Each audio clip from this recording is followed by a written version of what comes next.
Welcome back to StrategyCast, the show where we uncover the strategic moves that drive today's smartest brands. I'm Lori Jones, President and CEO of Avasec Communications. When marketing only meets the product at the finish line, the go-to-market strategy often limps behind.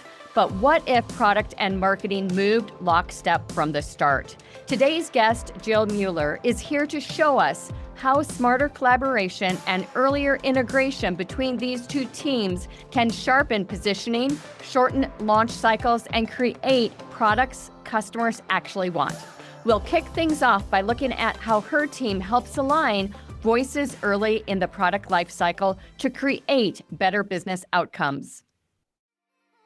A competitive edge starts with strategy, and strategy starts with knowing how to develop one. StrategyCast is a leading marketing podcast that serves up strategic insights, trends, and tips to help separate your business from the pack. Tune in weekly as host Lori Jones interviews bold marketing leaders who have priceless wisdom and are willing to share. Each episode explores cutting-edge approaches that have proven instrumental in transforming brands into industry trailblazers.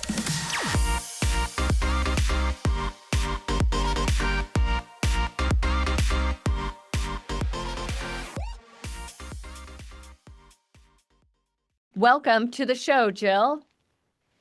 Hey, thanks so much. I am so excited to sit here and chat. Of course, we're going to get to that product lifecycle in just a minute. Before we get there, though, please tell us a little bit more about your journey and Propel. Sure. My background is all in manufacturing and came from retail into individual manufacturers for textiles and other home products. And then found my way to Propel. So the best part about Propel is we serve manufacturers who are trying to really move fast in the marketplace. And we do that by connecting their product and their commercial teams together in one place. So the nice part is all of those problems that I had while I was working in manufacturing and for those individual companies, now I get to help all of our customers solve those problems. So helping a lot more customers than just sitting alone by myself in one place. You're truly bringing the best of all worlds together. It is. Yes. Yeah. So I always say Propel is the thing that I wish I had when I was working for a manufacturer. Which is why where you are today. That's awesome. There are definitely breakdowns and most typically because these well-intended operations, these departments, you work in silos. And what are some of the biggest breakdowns that you see when product and marketing don't collaborate early? Yeah, so the product team is super focused on making this thing, their great new idea, the best way that they possibly can, very well intended, just like you said.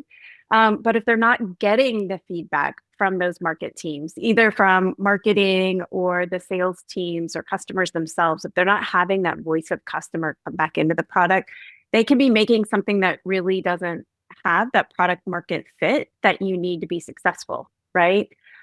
Or on the opposite extreme, they could make the coolest, most amazing, innovative product. It gets out to the marketplace. It really is amazing. But because it was so new, the marketing team didn't quite know how to position it or didn't know how to message it, or maybe we're not selling in the right channels. And you can't take advantage of those first mover, being first out into the marketplace. So you're kind of losing revenue off of something that you created that was so amazing. So, Right. When we have people sitting in silos and they're not kind of collaborating together, you end up with these disconnects in the marketplace. So it seems really straightforward. We've been talking about collaboration for years and years and years, yet we still see it happening. Why is it a cultural issue? Is it a management issue? Why are we still here talking about it? Because everyone wants to do it, right? Everyone wants to collaborate. We all want to connect. The biggest thing is we're moving super fast. We want to be innovative. We want to be out there. We want to be selling as fast as possible. And what happens is if we don't have those underlying processes really solid, if we don't have visibility to what each the right hand and the left hand are doing, then we just lose track in moving so fast. We can't keep up. And so what we want to be able to do is bring those marketers into the product conversation sooner, have them actually be part of those product processes, and have the product and design and engineering teams be part of our marketing processes and have those overlap a little bit, and we get the mesh that we need. Do you think, simply put, that the VOC, the voice of the customer, is that connective tissue that maybe creates the aha moment for product marketing, producting? Hey, that's a good term, isn't it? For product teams, not just product marketing, but the product teams to involve marketing and, quite frankly, sales at an earlier stage? Yeah, so the product teams are usually starting out with some type of requirements, right? They are deciding what to go build. And those requirements are the perfect place for the voice of the customer to come into it. We're deciding what needs to get built, when it needs to, how it needs to function, or what are going to be the key features that we're going to go talk about or that are going to differentiate us from the marketplace. So those requirements early on are the exact place for marketing or sales to come in and have input on. And that's before we ever go draw anything, right? That's before CAD gets made, a design gets made, before we're ever talking with a factory. So it's a perfect spot early on to have input on those requirements. And easier said than easier done sometimes, right? Like, I think a lot of times marketing is finding itself physically having to insert itself in those discussions. How can marketing be a part of the discussion so that it becomes more of a cultural DNA? That, is it marketing driving the need to be in product meetings, or is it product driving the need for marketing to be there? Is it happening from the C-suite? What is the best approach for some of our listeners today who might be experiencing this and they just know that they need to make a change? Right. I know that you talk a lot on your show about marketing being more of a strategic partner in the business, and it really does come down to that. So if marketing understands what the vision for the company is, what the customers you're trying to serve, and what you're trying to accomplish, then it makes all the sense in the world for them to be part of this product process, right? Because then we're all going off and executing against that vision, that shared vision together. The product team is going and doing their part, marketing team is going and doing their part, but we shared the vision from the start. Yeah. So we shared the global vision, obviously at a large business standpoint, but then even how is this product going to go accomplish that? How is this product going to serve our customers and accomplish business outcomes? And then we're just going and executing off of that.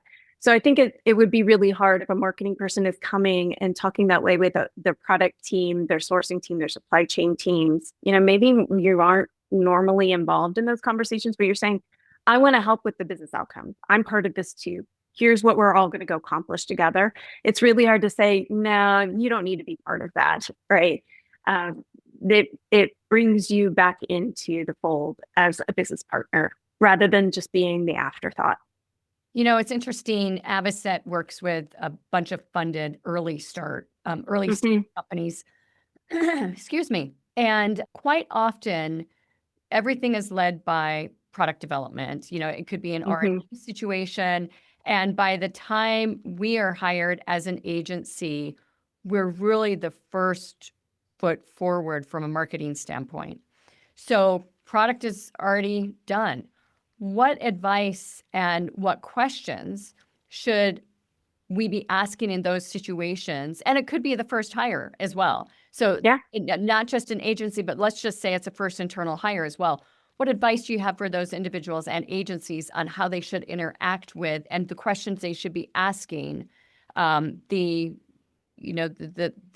company as they're entering that kind of a situation? So the first thing that we always need to ask is, who is this product for, right? Who is it? Ultimately, that informs your customer and your market and things like that. But who's it for? Who's going to be using it? And every single designer, every single engineer, they had a person in mind when they were making this product. So that's usually going to be an easy question for them to answer. And then you can have that conversation of, okay, well, what is the customer going to do with it? Why do they care about this feature or that feature that you built into the product?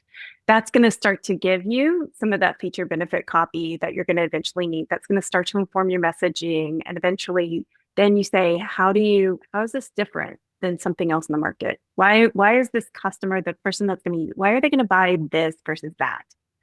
And I think when we talk in terms of just who is it for, what are they going to use? Why is it important to them? Why are they going to choose this over something else? When we talk in those easy terms, designers and engineers in our product teams, they can answer those. They had all of that in mind when they were building it. Hopefully they shared it with us early on, but if we're coming in after the fact, they'll at least still know the answers. And that's a lot easier for them to answer than, hey, what's the messaging on this? Hey, what's the positioning on this? Hey, what's the competitive analysis, right? That's our job. But I think those three simple questions get you in the right direction. And that is the premise behind most strategic development, and of course the strategic development process that Avocet deploys. And I think one of the key elements of creating success within this area that we're talking about is making sure that you've got unbiased mindsets doing the research, and not. I mean, there's so many ideals that form in product marketing or product development as you're working through this. And I think those ideals really need to be pushed aside as we begin to figure out the voice of the customer, talk to customers, talk to competitors, find out what the right position is in the market, which leads to the better messaging in the market. We've got a procedure that we deploy. Everyone, especially we see it with a lot of enterprise companies as well, that they really try to throw everything into their messaging from an innovation, quality, customer service, and price standpoint. And so we've got a procedure, a strategic development process that we walk our clients through that is called Pick Two. You can't be all things to all people. Right. And if you take a look at quality, innovation, customer service, or focus and price, which two can we differentiate ourselves with? Which two are truly real and meaningful in the mind of the buyer? And that really helps, I think, as a part of this process, get people to focus a little bit more, position in the right market arenas, and really then communicate with the customer as though you're just an extension of them.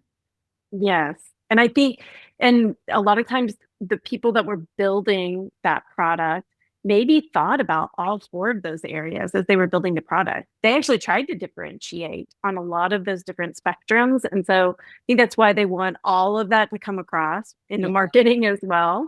One benefit of the product team and the marketing team working together earlier on is that as those kind of first pre-production samples are coming off the line, as you're still working through the design and getting an idea of what the final form of this product is going to take, if we can take pictures of that, if we could take images of that, we could take messaging from it, we as the marketing team can go out and start testing against a few of those different spectrums, which is going to resonate more. If the product team really does want to push all four of those, then we say, okay, well, let's do some A/B testing and let's understand which one's going to resonate the most. Or maybe with this audience, one resonates better, in this channel, another resonates. So we need to make sure that we're building that into our budget and our campaigns appropriately. But again, being there early on, you can start to do some of that testing with that, instead of waiting until the end, and then you have to make that really hard decision. And maybe the product team agrees and maybe they don't, but you're kind of forcing them into it. Whereas getting there early, you can kind of prove it to them, which are going to be the top two. Yeah, I totally agree. And I think those feedback loops are such an important piece of this. Do you recall a business that you worked with or something that you've read where the messaging drastically changes after you were really working with the product teams and you got the feedback loops to understand, okay, no, we need to be heading down this path? Yeah. I don't know that it's set in stone yet, but I feel that's all of the AI right now. So everything AI is going through this continuous feedback loop all the time on a daily basis, right?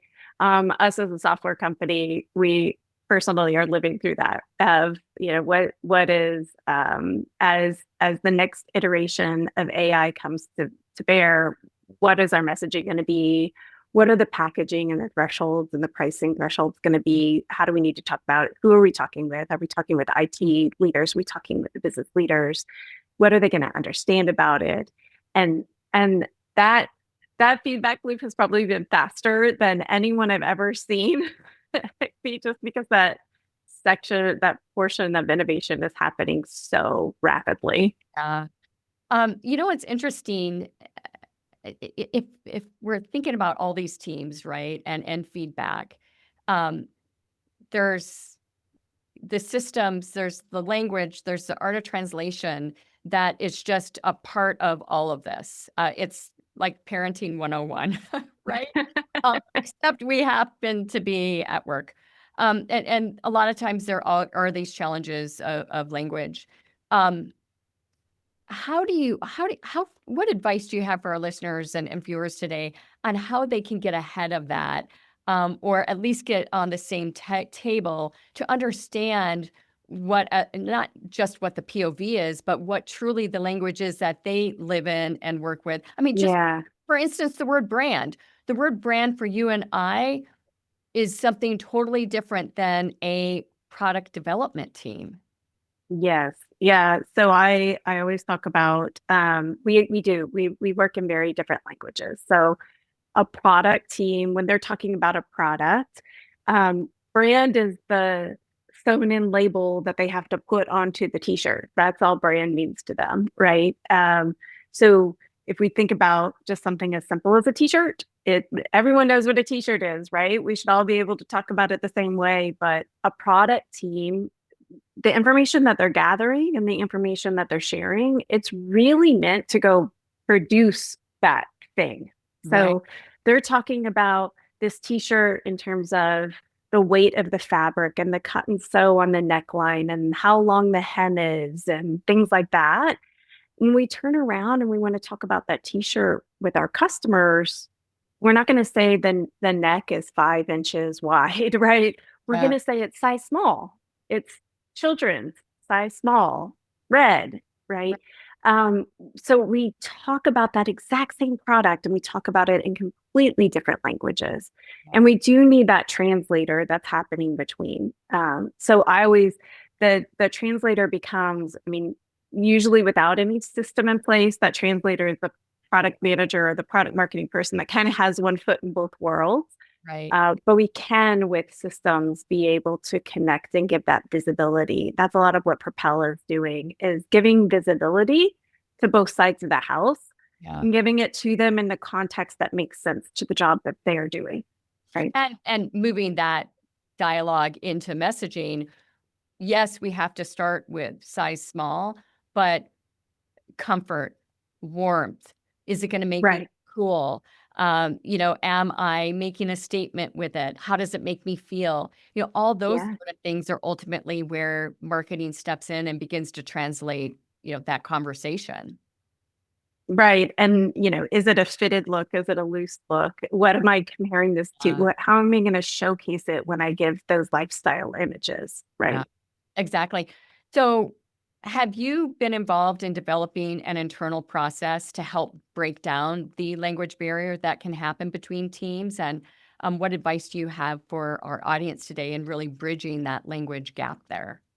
Yeah. So actually, we have customers that really have taken hold of our platform and they are completely using it end to end. So we always talk about from concept to customer. So one of our customers, Savant, they're a high-tech manufacturer, they are doing exactly that. They have their design team on the platform. They are using it and using the tool in the way that they need to be able to communicate with their suppliers and tell people exactly how this product is going to get made. But then they also have their marketing teams, their service teams, and their sales teams all on the platform as well. So they have full visibility into what's coming down the pike. They can go out and work on pre-sales. They have product information and exactly how it got made. So when they need user manuals, when they need guidelines, when they need installation instructions, anyone calling into their service team, they're completely backed up by all of that information. And all of it feeds directly across through workflows. It feeds directly to their e-commerce site. So as they're building up this product over time, the really cool part is everyone's kind of putting their nuggets of information in. Every team that owns little different pieces of information, they're adding to that product thread over time. When they're ready to publish, when they're ready to go to market, all that information's done. It's there, it's ready. So they can publish to their e-commerce site really quickly and easily. Yeah, I love Yeah. And so there's none of this like, hey, product did their job and now I need to go hand it off in this like big packet or a handoff meeting and pass it over the fence to my marketing team. And then they're going to go build the e-commerce website. Yeah. It's a flow that happens continuously as the product's getting built. And then when we're ready to sell it, it's there, it's ready to go, and you just publish. Right. You know, we've been talking about marketing and what marketing's doing. If there's someone from product listening today, what advice what kind of questions should they be asking marketing? Yeah. So, if I like, when I was in that role of being a product person, I am relying on them so much to tell me about the marketplace. Right. I'm relying on them so much to tell me what's sitting out there, what are customers talking about, what's the customer experience of this going to be. I can create a product, but what's it going to look like in the store? What's it going to look like when it comes to the shelf? What's it going to look like as the customer buys it, as they use it? How are they going to come and get information years later when they're still using this product? And, Right. Marketing is controlling a lot of those channels of communication and the presentation and that customer experience. So as a product person, I'm only contributing the physical product to it, right? The marketing, I'm really relying heavily on the marketing team to carry out the rest of that customer experience for me. So I need to understand how it's going to go get presented and supported over time as well. Yeah. Are there industries that you feel, outside of manufacturing perhaps, that have this bridge already nailed? It's innately a part of, I like, we do a lot of bioscience. I don't think it's there. We do, certainly manufacturing, but it depends on the stage of the business. I would say SaaS does a pretty good job at that sort of stuff. Again, dependent upon stage. Where's your head there? I don't know if anyone's nailed it. That's Yeah. why we're still solving the problem. Our customers that are probably the best at it, even using paper processes, even before they get a system in place. They're companies that do engineer to order, where they are making a product that's usually something really big installed product that's very special for that one particular customer. Okay. So they have to really intimately know exactly what that customer needs from the get-go, right? And they're getting that from the sales team, from the account team, and from the marketing team. So they have, just by very nature, they have to have voice of the customer in there from the start. And they're probably the best about running that cycle. So I think companies that are doing maybe mass production can look to an engineer to order company and really understand how they're bringing voice of the customer in early because they're forced to, right? I love that. It's interesting. If you take a look at, I was just talking about this earlier today, a lot of companies look at marketing as the PowerPoint builders. Yeah. I mean, that's just how it is. And, we are strategic collaborators. We develop, I think marketing in general, marketers are probably more strategic than a lot of people within a company, outside of some of the C-suite for sure. But I think there's just so much strategy in what we do day in and day out. So what advice do you have for marketers who really want to become those strategic collaborators, not just those executing campaigns and shift the mindset internally? Right. It's all about tying it back to business impact. Right. So, marketers, we get really excited about, hey, we created this lead, hey, we created this campaign, and this is what it brought in the door. These were the clicks, or these were. I know there's been so much conversation lately in the marketing world about vanity metrics, and we did kind of get caught up in vanity metrics for a long while. Those vanity metrics didn't relate to a business impact. right? No one in the C-suite could sit down and say, oh, well, that number of clicks actually led to this much revenue, right? So it's all about everything that we do and everything that we're building needs to tie back to that business goal, business outcome, and how we're helping drive either revenue forward, profitability, or how we're helping drive that customer experience to build loyalty and better satisfaction.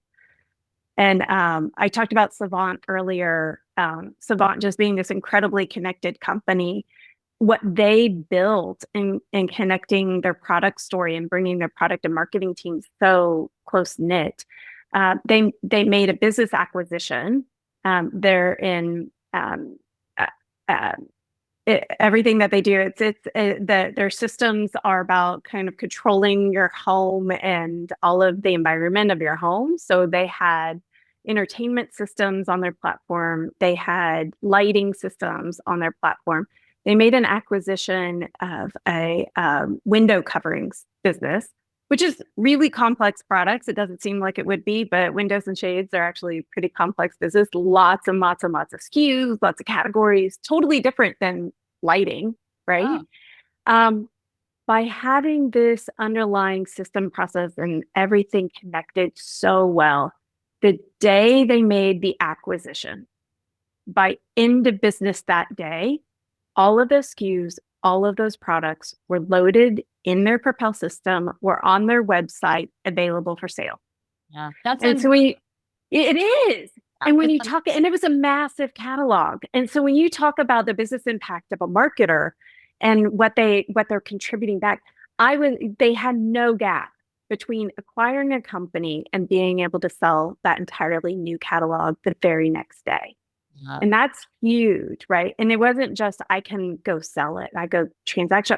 All of the product information was there. So their sales teams could turn around and have knowledge on it. Their support teams could turn around and have that knowledge as well. So they were fully functional on this entirely new business in under 24 hours. And that's incredible. That's business impact. Right? Yeah, it really is. And that's what we all, want to get to. That's why that's why we're doing what we do, is because we want to be able to make the impact. We want to increase top line growth, all those sort of things. What are a bit of an adjacency here, because that could have gone completely wrong. But if we're taking a look at the product development side of things, what do you feel are some early signs that the product may be heading off course?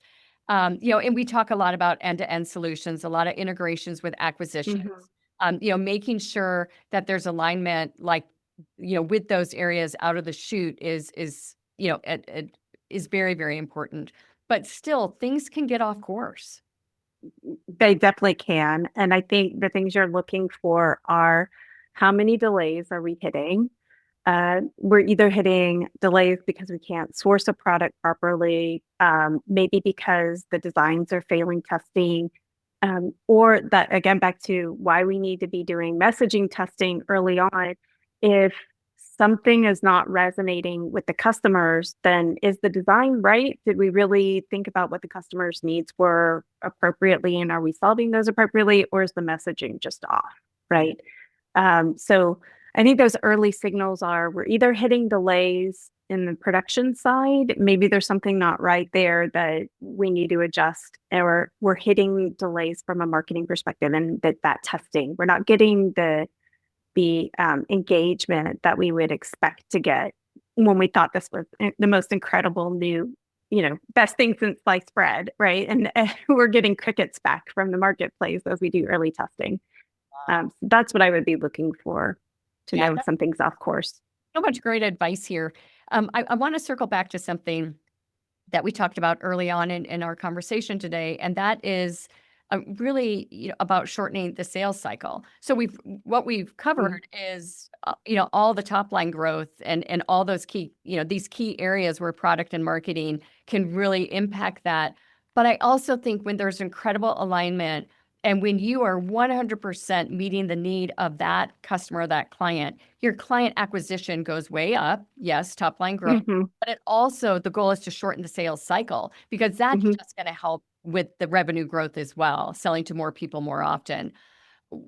How have you seen these sort of alignments really impact that piece of it? Yeah, and the other metric that you're looking for is that cost of acquisition is coming way down as well, right? So back to business impact, and I can point to that's feeding my profitability. So yeah, I always look at the marketers are kind of the front line of being able to tell everyone else in the organization how this is going to be sold. And certainly, if we can inform those sales teams earlier on, this is what's coming. This is what's coming. Here's when it's coming. We're so sure of it. We know the exact dates. We know the times. We know we're not going to be delayed. They get confident in being able to go out and pre-sell in the marketplace, be able to show that to their key accounts and their customers.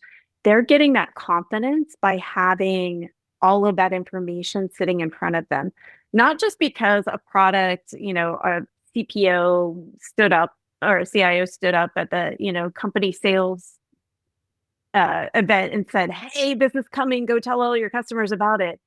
When the sales team is actually sitting in the same system on the same platform, they're getting the same information, they have visibility to exactly what the product team is working on. The confidence they have in that product just shoots up. And they can pull the information that they know their customers are going to want and be able to present it sooner to their customers. So we get earlier pre-sales. We get launches to the marketplace sooner and faster, right? Because we're working in parallel and being able to get that out to even the e-commerce site sooner. But besides the speed, we also get the confidence because now I'm not questioning. This isn't just something someone told me or, right? I know it. I can see the same dashboard that my product team sees, that my marketing team sees. I can see exactly what they're doing and how they're building up that feature benefit copy. I'm going to go take that now and bring that to my customer. And we all feel part of one team and that one vision versus when we're siloed out. Sometimes we don't always trust what's coming. Yeah, I totally agree. We're actually out of time today. I can't believe before That was fast. I know it was fast. It always is with a great conversation. We launched a program at the beginning of January called Better At. And our goal with Better At is to gain insights from incredible leaders like you on something that you feel that you've become better at over time or just this year in the last week that's really helped impact your team, the community you serve, the business, you as an individual leader, so on and so forth. What is one thing that you've become better at that you can provide our listeners today some advice on? The best advice I ever had from a mentor was about meeting others exactly where they are. And for marketers, that is so critically important. So I try to practice that as much as possible with our internal teams, especially the product team that I work with. They need different information at a different point in time than my sales team does or my services team. And certainly more than, when I was working in the product world, my supply chain teams spoke a different language and needed different information at different point in time. So I think it's always important to just understand where someone is and meet them where they are. And if you can communicate and share with them exactly what they need at that point in time, it's going to be so much more valuable. So that's internal, but obviously we do that for our customers and our audiences every single day. Sometimes we just forget to do it with our internal teams too. Or our 4-year-old children as well. Yes. My kids have taught me how to be masters of meeting them where they are. I know. That's the best lesson yet. Yes. Oh, I love it. Jill, it's been such a pleasure having you on the show. What is the best way for our audience to get in contact with you? Yes, thank you. So either on LinkedIn is the best place to find me or at propelsoftware.com and find me as well as my entire team. That's awesome. We appreciate you so much, Jill. And if you'd like to get in contact with me, please email me, Lori, at avocetcommunications.com. You can also find me on LinkedIn. I'm there quite a bit. Nonetheless, Jill, thank you so much for your appearance on StrategyCast. Thank you. That's a wrap. Thanks for joining us on today's show. We hope your strategic brains are spinning with new ideas and bold inspiration that will elevate your strategies and marketing know-how.